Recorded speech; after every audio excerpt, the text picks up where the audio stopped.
Recording in progress. Recording stopped.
Good morning.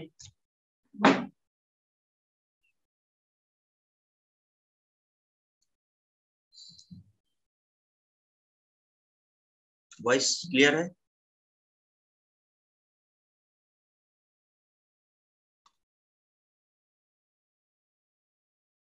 Voice आ रही है ना?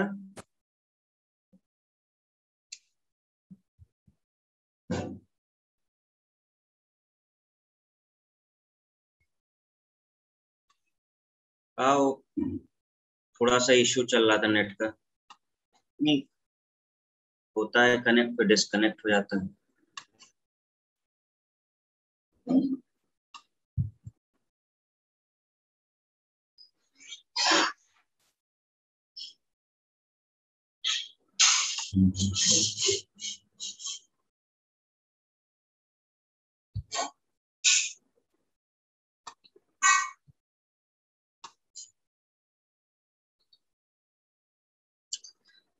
तो हम लोग स्टार्ट करते हैं इसमें।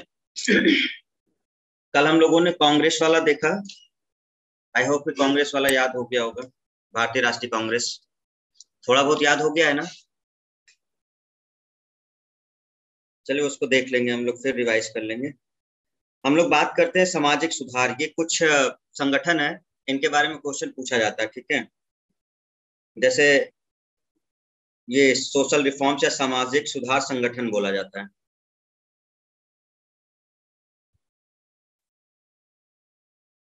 सामाजिक सुधार संगठन, ठीक है।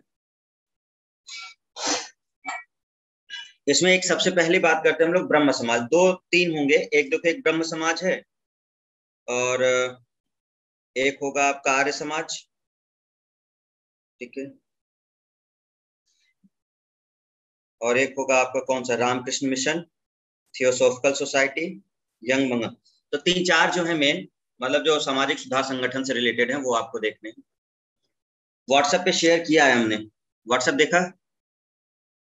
व्हाट्सएप पे अभी शेयर किया है, ठीक है। देखो ब्रह्म समाज की अगर हम लोग बात करते हैं स्टूडेंट्स, ब्रह्म समाज, तो इसकी स्थापना का श्रेय किसको जाता है? ब्रह्म समाज की स्थापना का श्रेय जाता है राजा राम मोहन राय को। राजा राम मोहन राय। तो पहला पॉइंट कि ये जो ब्रह्म समाज की स्थापना की है वो किसने की है? राजा राम मोहन राय ने। पहले इनका नाम राम मोहन राय था, राम मोहन राय। इनको राजा की उपाधि किसने दी है? ये अकबर द्वितीय ने दी है। ये वो अकबर नहीं है जो मतलब पहले वाला अकबर, अकबर द्वितीय। ये जब उत्तर मुगल काल चल रहा है उस समय का बात है। ये हम लोगों ने देखा है वहां पर, जब वो बहादुर शाह जफर और इन लोग का जब नाम आया है, तो इस समय अकबर द्वितीय एक वहां पर शासक है। तो इनका एक्चुअल नाम था राम मोहन राय। इनको राजा की उपाधि किसने दी है? तो वो अकबर द्वितीय ने दी है, ये ध्यान रखना, ठीक है। तो ब्रह्म समाज की स्थापना किसने की? राजा राम मोहन राय जी ने 1828 में, ठीक है। देखो प्रॉब्लम क्या थी कि राम मोहन राय जो थे, राजा राम मोहन राय, वो जो कुरीतियां थी यहाँ की, जो कुछ ऐसी प्रथाएं चल रही थी जो बहुत खराब थी। मतलब जैसे कि सती प्रथा, तो सती प्रथा को ये पूरा खत्म करना चाहते थे कि सती प्रथा जो भी है वो इसको जड़ से खत्म करना चाहते थे। रीजन बताया था हमने आपको कि सती प्रथा में क्या हुआ था कि उनकी भाभी को भी सती होना पड़ा था जब उनके भैया मर गए थे। तो जबरदस्ती उनके राजा राम मोहन राय की भाभी को सती बना दिया गया था। इससे इनको बहुत दुख हुआ था।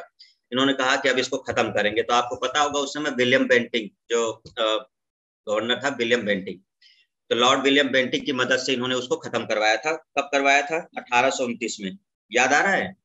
तो 1829 में विलियम बेंटिंग के मतलब साथ मिल करके इन्होंने उसको खत्म कराया था। तो ये इसके खिलाफ थे। अच्छा, सबसे मेन चीज क्या थी इनकी? तो आधुनिक शिक्षा पर जोर। मतलब ये जो अंग्रेज शिक्षा दे रहे थे, ये उसके खिलाफ नहीं थे। मतलब ये चाहते थे कि जो अंग्रेज शिक्षा दे रहे हैं वो ठीक है, मतलब इससे क्या होगा कि समाज में अच्छा होगा। क्यों?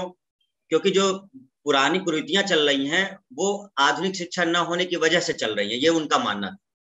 मतलब कि जो मॉडर्न एजुकेशन है ये हमको सीखना चाहिए, ये राजा राम मोहन राय के अकॉर्डिंग। तो आधुनिक शिक्षा पे इनका बहुत ज्यादा जोर था, ठीक है।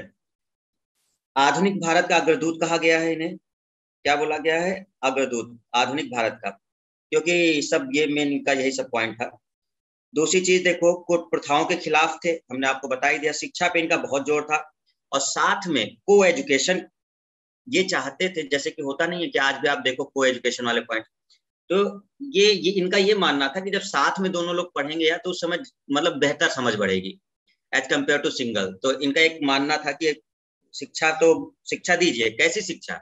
मॉडर्न शिक्षा, जो आधुनिक है वो शिक्षा दीजिए। और दूसरा को एजुकेशन को ये मानते थे कि को एजुकेशन ठीक है, ठीक है। इन्होंने एक कॉलेज की स्थापना की थी शिक्षा के अकॉर्डिंग ही। इन्होंने हिंदू कॉलेज की स्थापना की 1817 में। कहां पर? कलकत्ता में। देखो एक हिंदू कॉलेज, ये दिल्ली वाला अलग है, ठीक है। दिल्ली वाले हिंदू कॉलेज को कंपेयर मत करना। ये जो इनका जो आपका हिंदू कॉलेज है वो कहाँ का है? ये कलकत्ता वाला है, ठीक है। 1817 में किया था इन्होंने। और सती प्रथा के खिलाफ थे, तो 1829 में विलियम बेंटिंग के साथ मिलकर के उसको कर दिया गया था। क्लियर हो गई बात? राजा राम मोहन राय की जो मृत्यु हुई है वो कहाँ हुई है? लंदन में हुई है। इनको एक रोग हो गया था जिसको कहा जाता है मेनिंजाइटिस। मेनिंजाइटिस एक ब्रेन का रोग होता है, यहाँ दिमाग का, ठीक है। तो मेनिंजाइटिस की वजह से इनकी मृत्यु लंदन में हुई थी 1833 में। तो ये कभी कभी पूछ लेता है मेनिंजाइटिस मतलब किस रोग से हुआ था इनका मृत्यु। अच्छा, सुभाष चंद्र बोस जी ने इनको एक नाम दिया है। सुभाष चंद्र बोस ने इनको युग दूत कहा है। ये आप ध्यान रखिएगा, युग दूत किसने बोला है? सुभाष चंद्र बोस जी ने इनको युग दूत कहा है राजा राम मोहन राय को। क्यों? क्योंकि आधुनिक भारत के अग्रदूत बोले जाते हैं, क्योंकि आधुनिक शिक्षा में बहुत जोर दे रहे थे। तो ये चीजें इनके लिए है। इनके दो चीजें बहुत फेमस है। एक अच्छा, ये कई भाषाओं के जानकार थे। इनमें से एक अगर हम देखें तो फारसी भाषा में इन्होंने एक अखबार निकाला था जिसको कहा जाता था मिरातुल अखबार। मिरातुल, ये फारसी भाषा में था। और बंगाली भाषा में इन्होंने संवाद कौमुदी। दोनों ध्यान रखना है, कौन सी भाषा में कौन सा है इसमें कंफ्यूजन नहीं होना चाहिए, दोनों को याद करना है। फारसी भाषा में जो है वो कौन सा है? मिरातुल है। और जो बंगाली भाषा में है वो कौन है? संवाद कौमुदी है, ठीक है। इनके प्रमुख शिष्यों में अगर देखें तो इनके दो प्रमुख शिष्य हैं, देवेंद्र नाथ टैगोर, जिनको देवेंद्र नाथ ठाकुर भी कहा जाता है, और एक है केशव चंद। ये रविन्द्रनाथ टैगोर नहीं है, ध्यान रखना, इसमें कंफ्यूजन मत क्रिएट कर लेना। ये देवेंद्र नाथ ठाकुर या इनको देवेंद्र नाथ टैगोर भी कहा जाता है। और एक दूसरे शिष्य हैं इनके केशव चंद्र सेन, ठीक है। आदि ब्रह्म समाज, वेद समाज। देखो हुआ क्या था कि जब इनकी मृत्यु हो गई 1833 में राजा राम मोहन राय जी की, तो ये बने देवेंद्र नाथ ठाकुर को ये ब्रह्म समाज की कमान दे दी गई। तो देवेंद्र नाथ ठाकुर को कहा गया कि आप ब्रह्म समाज को आप चलाइए। लेकिन इन दोनों में मतभेद हो गया, देवेंद्र नाथ टैगोर में और केशव चंद्र सेन में, दोनों में मतभेद हो गया। जिसकी वजह से देवेंद्र नाथ टैगोर ने ये वाला संस्था बना लिया, आदि ब्रह्म समाज। तो एक प्रकार से ब्रह्म समाज खत्म कर दिया इन लोगों ने। अब इन दोनों ने अपनी अपनी संस्था बना ली है। तो एक बन गई आदि ब्रह्म समाज और एक बन गई वेद समाज, ठीक है। और देवेंद्र नाथ टैगोर ने आदि ब्रह्म समाज कब बनाई? 65 में, और केशव चंद्र ने 67 में। मतलब कुल मिला के जो पेरेंट संस्था थी राजा राम मोहन राय वाली, वो खत्म करके इन लोगों ने आपस में एक नई संस्था मतलब दोनों बना ली थी। तो सीधा सा इतना सा पॉइंट है जितना आपको पढ़ना है ब्रह्म समाज में, ठीक है। ब्रह्म समाज में बस छोटे छोटे पॉइंट्स हैं। स्थापना कब हुई है, किसने की है, और क्योंकि राजा राम मोहन राय के बारे में है तो थोड़ा सा राजा राम मोहन राय जी के बारे में आपको पढ़ना होगा। तो आप इसमें फिर से रिवाइज कर लो, ब्रह्म समाज की स्थापना कब हुई है। अब इधर देखो, इसमें अपने नोट्स पे सामने देखो, इसको याद कर लो क्योंकि टाइम मिलता नहीं है तुम लोगों को। जो सामने है उसको याद करो। ब्रह्म समाज की स्थापना कब हुई है? 1828 में। किसने की? राजा राम मोहन राय जी ने। राजा की उपाधि किसने दी? अकबर द्वितीय ने। ये मुगल शासक था, अकबर द्वितीय ने राजा की उपाधि दे दी। कहाँ के थे राजा राम मोहन राय? बंगाल के थे, ठीक है। इनको आधुनिक भारत का अग्रदूत कहा गया है। कुप्रथाओं के खिलाफ थे, इसका मतलब आप समझ गए, बहुत सारी कुप्रथाएं थी जिसमें से एक सबसे प्रमुख थी सती प्रथा, जिसके लिए इनको जाना जाता है। तो सती प्रथा के खिलाफ थे, सती प्रथा को हटाने में इनका मेन रोल है। और ये किसकी सहायता से ये हटाए थे? William Bentinck. कौन था? लॉर्ड विलियम बेंटिंग, जिसकी मदद से 1829 में सती प्रथा को खत्म किया गया था। किस प्रकार की शिक्षा पे जोर देते थे? आधुनिक शिक्षा पर। जो मतलब अंग्रेज दे रहे हैं उनको ये मानते थे कि ठीक है, इससे हम लोग की उन्नति होगी। आधुनिक शिक्षा पे ज्यादा देते थे, को एजुकेशन पे इनका जोर था। और शिक्षा के लिए काम करने के लिए उन्होंने एक कॉलेज की स्थापना की। वो कॉलेज कौन सा? हिंदू कॉलेज। लेकिन ये दिल्ली वाला नहीं है, ये कलकत्ता वाला है, ठीक है। तो हिंदू कॉलेज की स्थापना की वहां पर। इनकी मृत्यु 1833 में हो गई, ठीक है। मृत्यु 1833 में हो गई, लंदन। क्लियर? ठीक है, कोई दिक्कत इसमें नहीं। चलिए, इनके दो प्रमुख शिष्य हैं, दोनों शिष्यों के नाम याद कर लो, देवेंद्र और दूसरे, दोनों शिष्यों के नाम, एक देवेंद्र और दूसरे, बोलो भाई स्टूडेंट्स, केशव चंद्र सेन। एक कौन है? देवेंद्र नाथ टैगोर या देवेंद्र नाथ ठाकुर। दूसरे कौन है? केशव चंद्र सेन। ठीक है, इन्होंने कौन सा बनाया, ये ध्यान रखना, ये सब ये एकदम बिल्कुल शॉर्ट में, जो बिल्कुल पेपर के हिसाब से है केवल। ठीक है, देवेंद्र नाथ टैगोर क्या बनाया इन्होंने? आदि ब्रह्म समाज। और केशव चंद्र सेन वेद समाज। याद हो गया? जितना नोट्स देते हैं ये रट लो, बिल्कुल एकदम रट लो बिल्कुल। ठीक है, जो भी समय मिले उसको रट डालो सब। मिरातुल अखबार, मिरातुल अखबार कौन सी भाषा में लिखा गया है? फारसी भाषा में। और संवाद कौमुदी बंगाली भाषा में। क्लियर हुआ सबको? ठीक है, कंप्लीट। दो अखबार निकाले, एक कौन? मिरातुल अखबार। दूसरा कौन निकाला? संवाद कौमुदी। मिरातुल किस भाषा में? मिरातुल किस भाषा में? एक मिरातुल और एक संवाद कौमुदी। मिरातुल किस में है? फारसी में। संवाद कौमुदी बंगाली में। दो शिष्य हैं इनके, देवेंद्र नाथ टैगोर या देवेंद्र नाथ ठाकुर। दूसरे कौन है? केशव चंद्र सेन। तो दोनों ने अलग अलग संस्था बना ली। कौन कौन सी? आदि ब्रह्म समाज और वेद समाज। ठीक है, बस इतना है। चलो आगे देखते हैं। इसमें आर्य समाज की बात करते हैं स्टूडेंट। आर्य समाज की स्थापना का श्रेय किसको जाता है? दयानंद सरस्वती को जाता है। दयानंद सरस्वती जी का नाम आपने सुना होगा। तो आर्य समाज की स्थापना का श्रेय दयानंद सरस्वती को जाता है। ठीक है, ये गुजराती हैं तो इसलिए यहाँ पे लिख दिया, जैसे कि राजा राम मोहन राय कहाँ के हैं? बंगाल के हैं। दयानंद सरस्वती जो है वो गुजरात के हैं, इनका जन्म गुजरात में हुआ था। ठीक है, दयानंद सरस्वती जी का। आर्य समाज की स्थापना अगर देखें तो 1875 में हुआ है। राजा राम मोहन राय जी ने ब्रह्म समाज की कब की है? 1828 में। काफी समय के बाद आर्य समाज की स्थापना हुई है 1875 में। और कहाँ हुई है? बंबई में।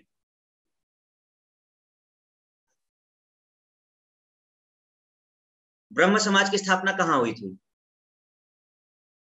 जैसे ये बंबई में हुई है, ब्रह्म समाज की स्थापना कहाँ हुई है?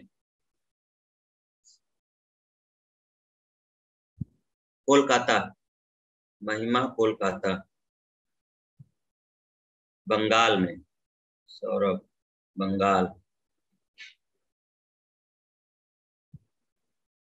ठीक है, बंगाल बिल्कुल करेक्ट। अभी तक तो समझ ही गए हो। लेकिन अब ये देखो कि ये गुजरात के हैं लेकिन स्थापना गुजरात में नहीं हुई है। आर्य समाज की स्थापना बंबई में हुई है। ठीक है ना, तो ये चीजें थोड़ा ध्यान रखनी है सबको।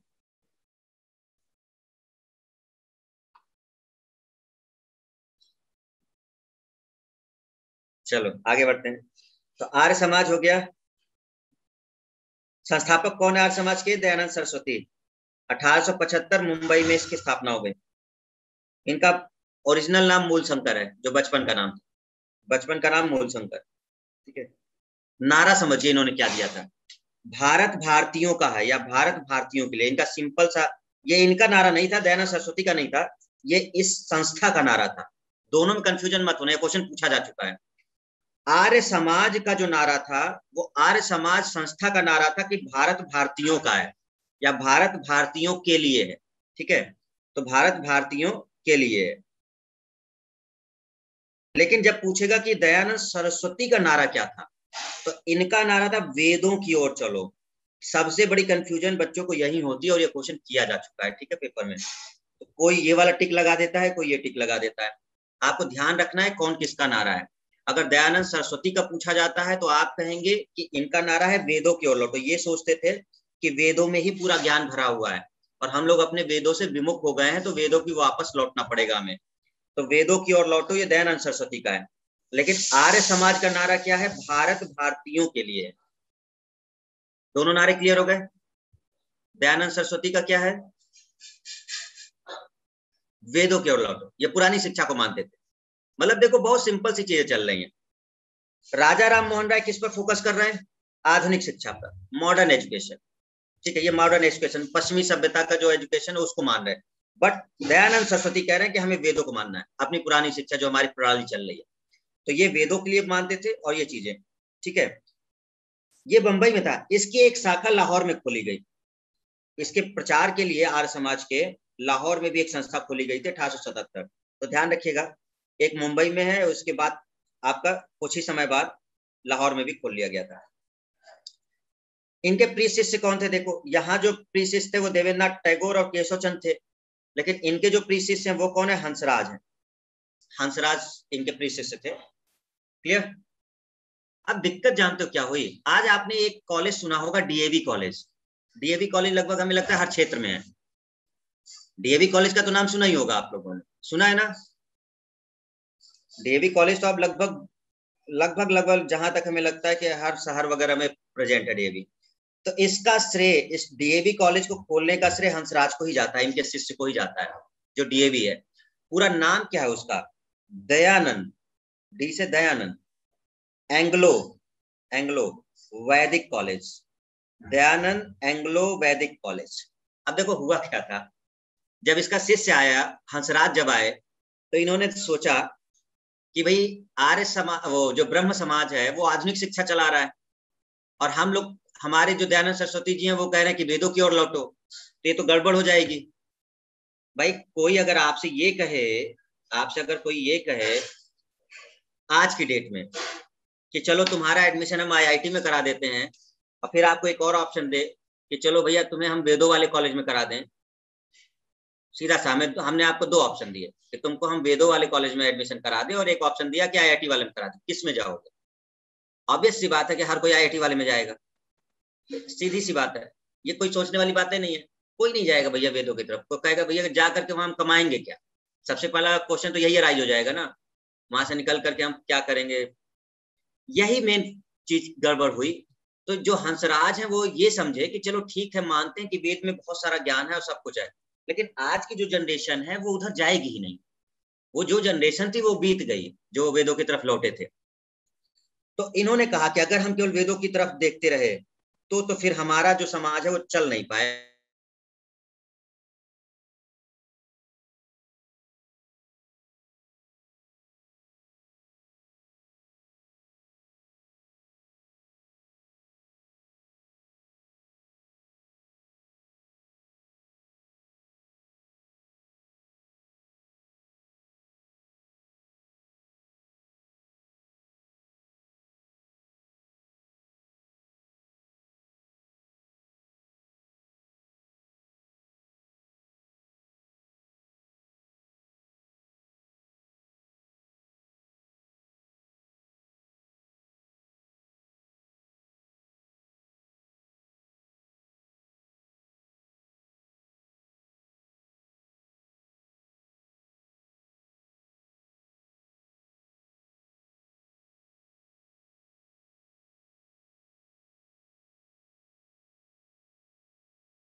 हम डिस्कनेक्ट हो गए थे क्या?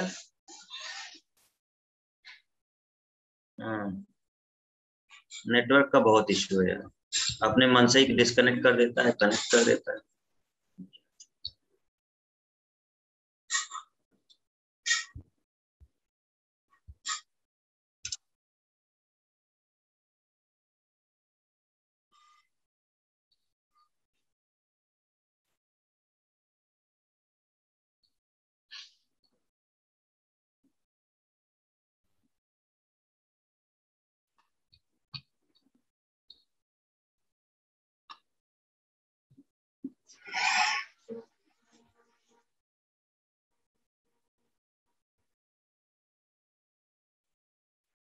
ठीक है,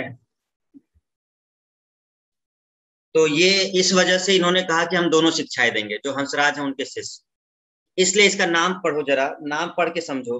देखो नाम पढ़ो कॉलेज का क्या है, दया एंग्लो, एंग्लो मतलब अंग्रेजी या अंग्रेज, वैदिक वेद कॉलेज। हम एक ऐसा कॉलेज खोलेंगे जिसमें दोनों शिक्षाएं देंगे, अंग्रेजी शिक्षा भी देंगे और वैदिक शिक्षा भी देंगे, उसी का नाम है डीएवी। तो इसका पूरा नाम होता है दयानंद एंग्लो, मतलब अंग्रेजी शिक्षा के लिए, मतलब वेदों की शिक्षा के लिए। तो इन्होंने, जो दयानंद सरस्वती ने कहा था वेदों की ओर लौटो, इसको भी फॉलो किया कि हम इसको भी नहीं हटा रहे, और आधुनिक शिक्षा को भी ऐड कर लिया। तो ये एक बेनिफिट हुआ, इसलिए डीएवी कॉलेज आज भी चल रहा है ना, काफी चीजें हैं। तो ये आपको ध्यान रखना है। दोनों चीजें क्लियर हुई स्टूडेंट्स? ब्रह्म समाज की स्थापना किसने की? ब्रह्म समाज की स्थापना किसने की? राजा राम मोहन राय जी ने। आर्य समाज की स्थापना किसने की? दयानंद सरस्वती जी ने। ब्रह्म समाज की स्थापना कब हुई? 1828 में। ठीक है, रिवाइज कर लो। आर्य समाज की स्थापना, आर्य समाज की स्थापना 1875 में। आर्य समाज की स्थापना कहाँ हुई? बंबई में। ब्रह्म समाज की कहाँ हुई? कोलकाता में। ठीक है, ओके। राजा राम मोहन राय को राजा की उपाधि किसने दी? अकबर द्वितीय ने। किसने दी? अकबर द्वितीय ने। राजा राम मोहन राय ने एक स्कूल खोला था, कौन सा नाम? हिंदू कॉलेज। सती प्रथा का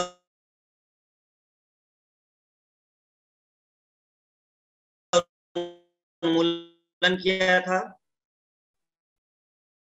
किसकी मदद से? विलियम।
ये फिर जाएगा स्लो, डिस्कनेक्ट हो जा रहा है।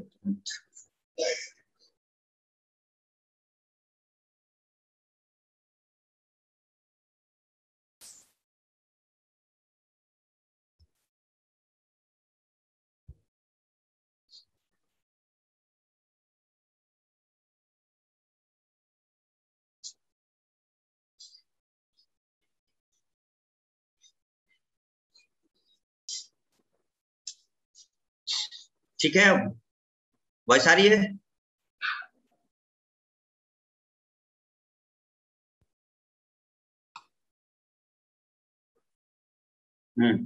तो तीसरा हम लोग देखते हैं इसमें रामकृष्ण मिशन। इनके बारे में आप लोग थोड़ा बहुत जानते हैं। रामकृष्ण मिशन असल में स्वामी विवेकानंद जी के गुरु हैं, रामकृष्ण परमहंस। तो स्वामी विवेकानंद जी के जो गुरु थे उनका नाम था रामकृष्ण परमहंस। रामकृष्ण परमहंस। तो ये जो रामकृष्ण परमहंस है ये स्वामी विवेकानंद जी के गुरु थे। उन्हीं के नाम पर इन्होंने ये रामकृष्ण मिशन की स्थापना करी है। तो रामकृष्ण मिशन भी एक सामाजिक सुधार संगठन ही हो गया, जिसकी स्थापना स्वामी विवेकानंद जी ने की थी। ठीक है, जिनका बचपन का नाम है नरेंद्र नाथ या नरेंद्र दत्त, ये आपको ध्यान रखना है। ठीक है, बेलूर मठ की स्थापना, वेदांत सोसाइटी और शिकागो सम्मेलन, तीन इंपॉर्टेंट पॉइंट्स जो विवेकानंद जी के लिए ध्यान रखे जाते हैं। बेलूर मठ की स्थापना कब की गई? 1887 में। वेदांत सोसाइटी न्यूयॉर्क में है आपकी 1896 में। और सबसे ज्यादा जो इंपॉर्टेंट पॉइंट होता है वो 1893 का शिकागो सम्मेलन। तो शिकागो सम्मेलन जरूर ध्यान रखना है कि इन्होंने कब इसमें पार्टिसिपेट किया था। 1893 में शिकागो सम्मेलन भाषण दिया था इन्होंने, और जो एकदम मतलब एक प्रकार से अमर हो गया ये भाषण, जिसकी वजह से इनको जाना जाने लगा। ठीक है, और रामकृष्ण मिशन ही क्यों रखा? क्योंकि ये उनके गुरु हैं, रामकृष्ण परमहंस। तो ये सब अच्छा, इनको अगर ध्यान दोगे तो हिंदू नेपोलियन भी कहा जाता है, तूफानी हिंदू कहा जाता है। ठीक है, ये मतलब विवेकानंद जी को बोला जाता है, एक शब्द दिया गया इनको। तो शिकागो सम्मेलन क्या था आपका? देखो, शिकागो सम्मेलन के बारे में अगर बताएं तो ये कि हिंदू धर्म, मतलब हिंदू धर्म सम्मेलन नहीं कहेंगे। शिकागो में बहुत सारे लोगों को बुलाया गया था, अलग अलग धर्मों के। तो शिकागो सम्मेलन एक धर्म महासभा था। धर्म महासभा का मतलब होता है कि पूरे विश्व से अलग अलग धर्म के लोगों को बुलाया गया था, वो चाहे हिंदू हो, मुस्लिम हो, सिख, ईसाई, जो जो लोग थे। और जो भी मेन मेन गुरु थे, जो उस पर चर्चा करने के लिए बुलाया गया कि आप अपने अपने धर्म के बारे में बताइए कि मतलब क्या है उसके बारे में, क्या हमें जानने की जरूरत है उनके लिए, और क्या ऐसी खास बात है आपके धर्म में जो दूसरों से अलग बनाती है। तो एक प्रकार से ये धर्म महासभा थी, जिसमें पूरे विश्व के लोग आए थे। ठीक है, हर जगह से। तो भारत से विवेकानंद जी गए थे हमारी तरफ से, और विवेकानंद जी जब वहां पहुंचे थे तो इन्होंने हिंदुत्व का प्रतिनिधित्व किया था, मतलब हिंदू धर्म के बारे में। और बेहतरीन भाषण था इनका हिंदू धर्म के बारे में, पूरा इंग्लिश में पूरा भाषण इन्होंने दिया। और कभी सुनिए, यूट्यूब पर पड़ा हुआ है अगर समझ सकते हो तो, बट उसका मतलब समझना होगा, उसके लिए आपको उनकी किताब पढ़नी पड़ेगी, स्वामी विवेकानंद जी की। 12 वॉल्यूम है टोटल, जिसमें से इन्होंने उसके बारे मतलब हिंदू धर्म के बारे में बहुत सारी चीजें समझाई हैं। जब इन्होंने भाषण दिया है, सब लोग मंत्र मुग्ध हो गए। और जब पहली बार ये स्पीच देने पहुंचे थे तो स्टार्टिंग ही वहां से किए थे, मतलब लेडीज एंड जेंटलमैन मेरे, मतलब जैसे कहते नहीं है हमारे भाई और बहनों हिंदी में, तो वैसे उन्होंने लेडीज एंड जेंटलमैन से शुरू किया था। 2 मिनट तक तालियां बजती रही वहां, मतलब किसी ने ये शब्द यूज ही नहीं किया था उस महासभा में। ऐसा एक शब्द लेडीज एंड जेंटलमैन या भाई बहनों वाला कोई यूज ही नहीं किया था, पहली बार उन लोगों ने ये शब्द सुना उस महासभा में। और जब ये खत्म हुआ, मतलब भाषण जब खत्म हुआ, तो हर कोई जानने लग गया कि स्वामी विवेकानंद कौन है, और हिंदुत्व के बारे में हर कोई जानने लग गया था। तो इन्होंने वो प्रतिनिधित्व किया था उस चीज का, तो वो महासभा थी, धर्म महासभा। ठीक है।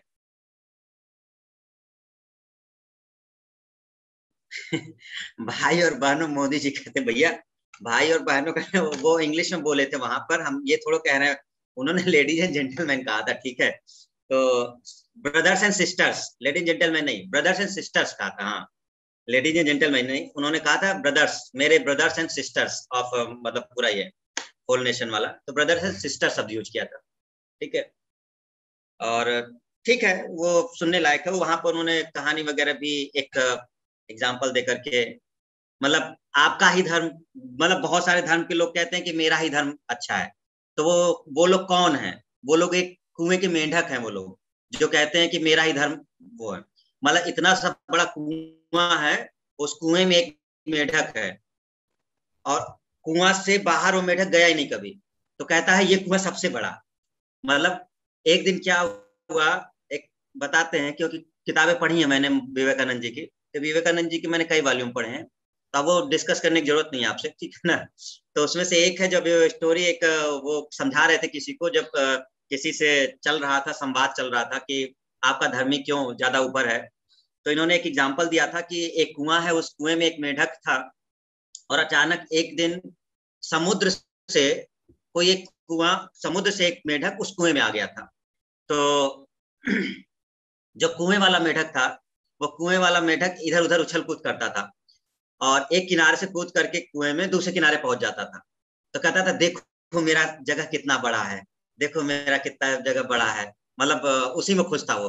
तो जो मतलब सागर समुद्र से आया था, तो वो कहता है वो मतलब ऐसे बताई जा रही है बात कि कहता है ये मतलब इतनी दूर में तुम कह रहे हो कि यही पूरा मेरा संसार, सबसे बड़ा संसार, मतलब तुम अभी इसके बाहर निकले ही नहीं हो, मतलब तुम बाहर निकलो अपने इससे। तो यही सारे धर्मों की हालत यही है। मतलब जो सिख धर्म का है तो वो कहता है मेरा धर्म सबसे ऊपर, मतलब वो अपने धर्म से बाहर गया ही नहीं, वो छोटी सी मानसिकता है उसकी, उसी में संकुचित है वो सोचता है यही मेरा धर्म सबसे बड़ा है। मुस्लिम धर्म का सोचता है मेरा मुस्लिम धर्म सबसे ऊपर है, हिंदू धर्म का सोचता है मेरा हिंदू धर्म सबसे ऊपर है, ईसाई वाला सोचता है मेरा ईसाई। क्यों? क्योंकि ये लोग अपनी मानसिकता से बाहर निकले ही नहीं, मतलब ये संकुचित सोच वाले लोग हैं। तो उन्होंने सीधा सीधा बोला कि अपने दिमाग को ब्रॉड करिए, इसको फैलाइए, बहुत कुछ है। आप एक कुएं के मेढक हैं, आप उतनी ही दूर में हैं जितनी दूर में आपको समझ में आता है। Clear point? ये समझाने के तरीके थे उनके चीजों को। तो जो भी उनका शिष्य होता था वो तुरंत उनका मुरीद हो जाता था, मतलब स्वामी विवेकानंद।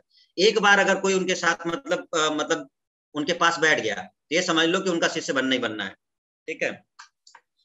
अब इनकी कहानी बहुत लंबी है, अब हम पूरा इसमें नहीं सुना सकते क्योंकि ये पेपर में आपके नहीं आता। ठीक है, वो अब हम थोड़ा सा फोकस हो गए हैं आपके पेपर के लिए ना, नहीं तो हमारी कहानियां तो बहुत हैं कि जो उसमें चलती रहे।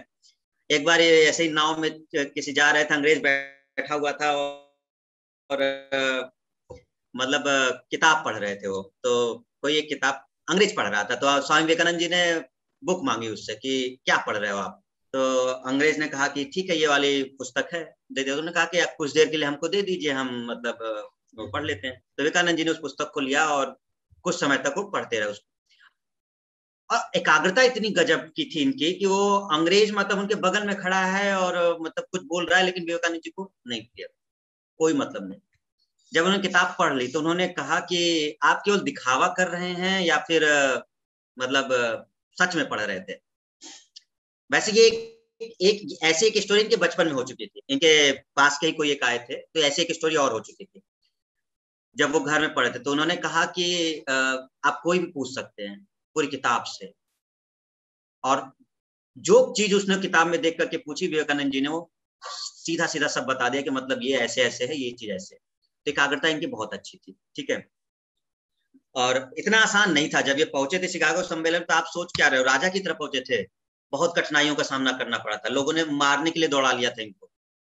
तो इन्होंने तभी वो बोला था कि जैसा देश वैसा भेष, अगर आप जिस देश में जाते हैं तो भेष आपको वैसा ही बनाना पड़ेगा। अगर आप हाई सोसाइटी में रह रहे हैं तो आपको भेष भिखारियों वाला नहीं रखना होगा। अगर आप, ये बहुत सिंपल सी चीजें हैं, अगर हाई सोसाइटी में आप हैं तो आप भेष वैसा बनाइए जिस हिसाब से सोसाइटी का है। इसीलिए कहा जाता है कि साथ जो रखा जाता है वो जिस हिसाब का आपको बनना है उस हिसाब का साथ बनाया जाता है। अगर आप एजुकेशन के लिए हैं तो आपको एजुकेशन का साथ चाहिए होगा, नेता नगरी का साथ नहीं चाहिए होगा। आपको ऐसे लोग का साथ बनाना होगा जो स्टूडेंट पढ़ने वाले होंगे, वो वाले नहीं आज आंदोलन है आज चलते हैं चलो भाई आज तो उस वाले गेट पर है।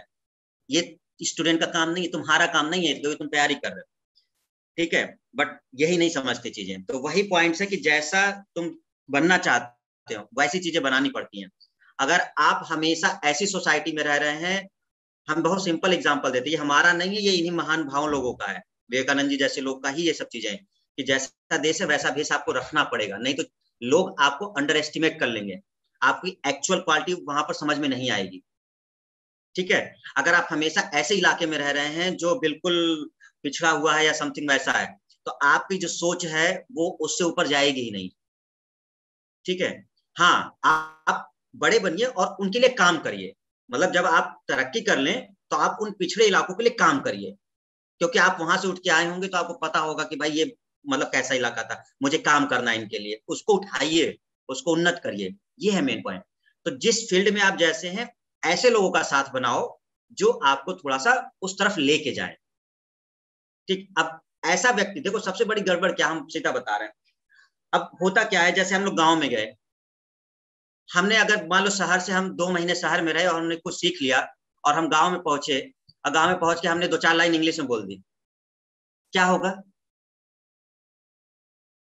सब समझते हैं ना क्या होगा, वही गांव वाले।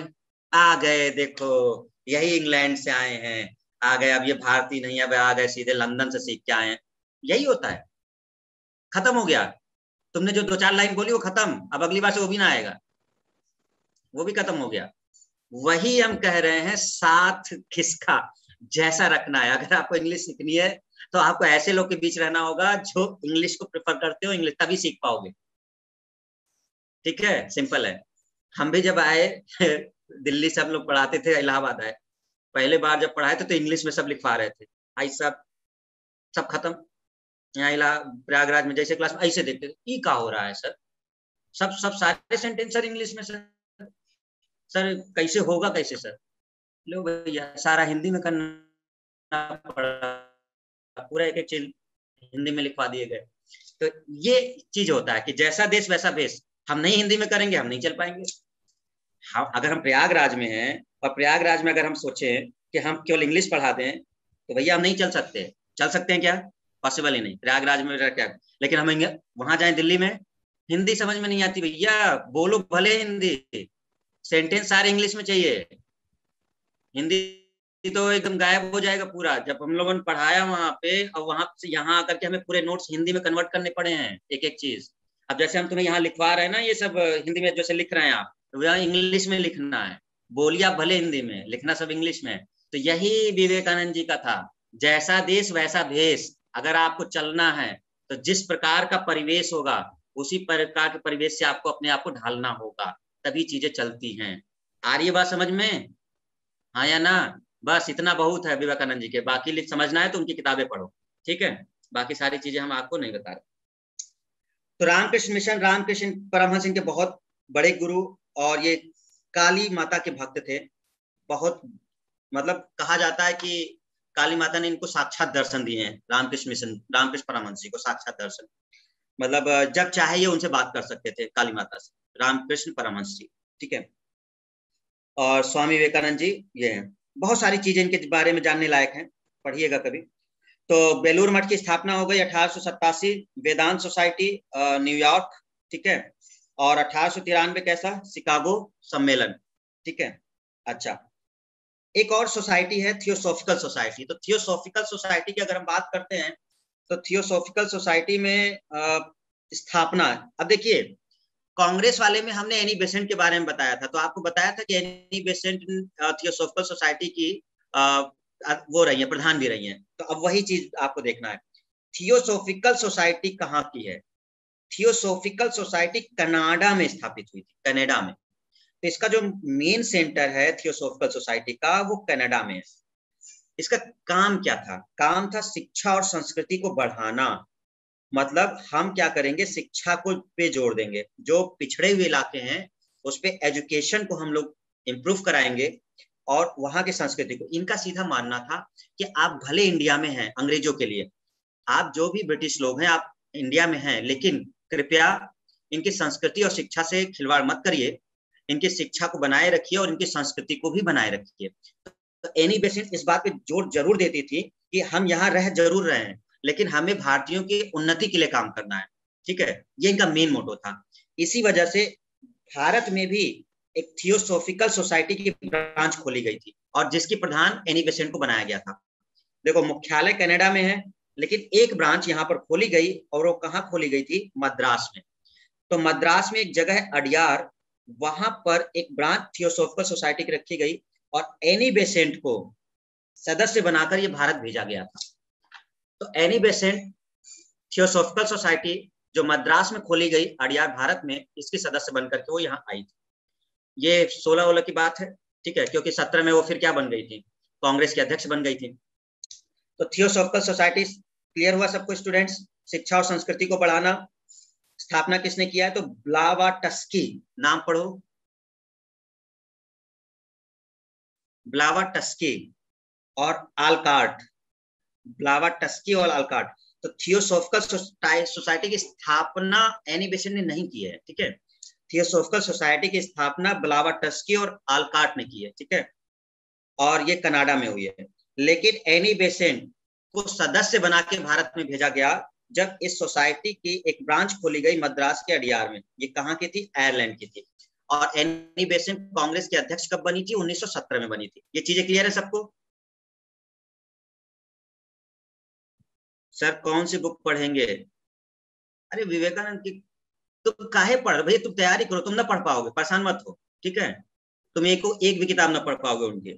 वो वेदांत पर है, तुमको समझ में ही नहीं आएगी। वो जो वहां पे हिंदू धर्म के बारे में लिखा गया है शब्द ऐसे ऐसे कि तुम्हें पल्ले ही नहीं पड़ेगा वो, ठीक है?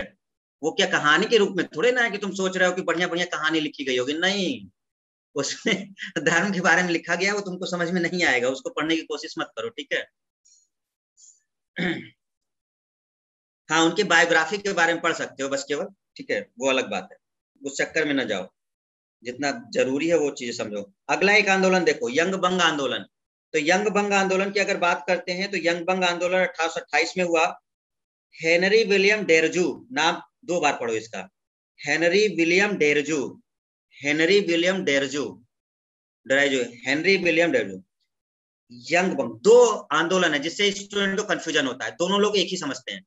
एक है बंग भंग और एक है यंग बंग, दोनों अलग अलग हैं। फिर से समझ लो, कंफ्यूजन मत क्रिएट करना। एक कौन सा है? बोलो कौन सा है? स्क्रीन रुक गई? ज्योति, अनुज, स्क्रीन चल रही है? ठीक है। सर स्क्रीन रुक गई, बड़ा मुसीबत है यार, क्या नेटवर्क में चल रहा है? हाँ अब चल रहा है, ठीक है, चल रहा है ना?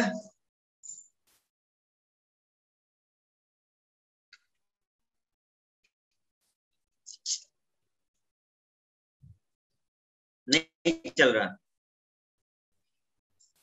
मेरी आवाज तो आ रही है? वॉइस आ रही है ना? हाँ तो ठीक है। तो यंग बंग आंदोलन, एक यंग बंग हुआ था।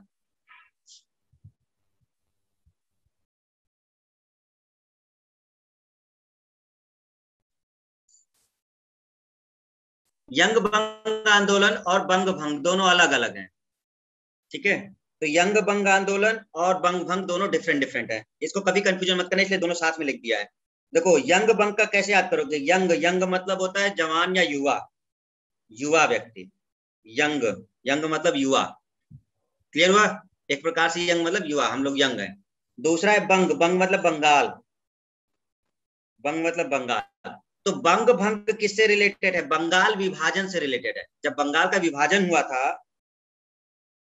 बंगाल विभाजन, तो ये उससे रिलेटेड है। लेकिन जो यंग बंग है ये युवाओं से रिलेटेड है। तो ये युवाओं का आंदोलन था, बंगाल के युवाओं के लिए आंदोलन था। मेनली किस चीज के लिए? भारतीय प्रेस की स्वतंत्रता की मांग।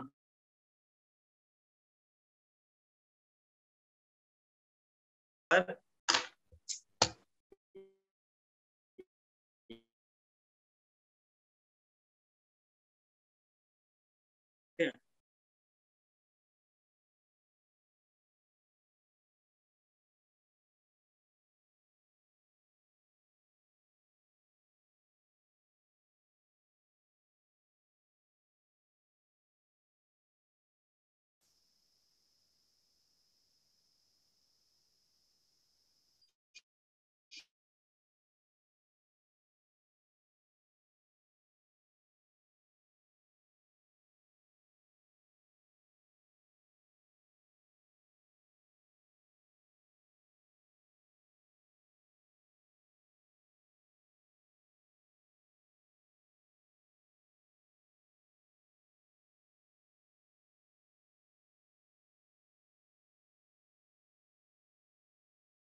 Recording in progress.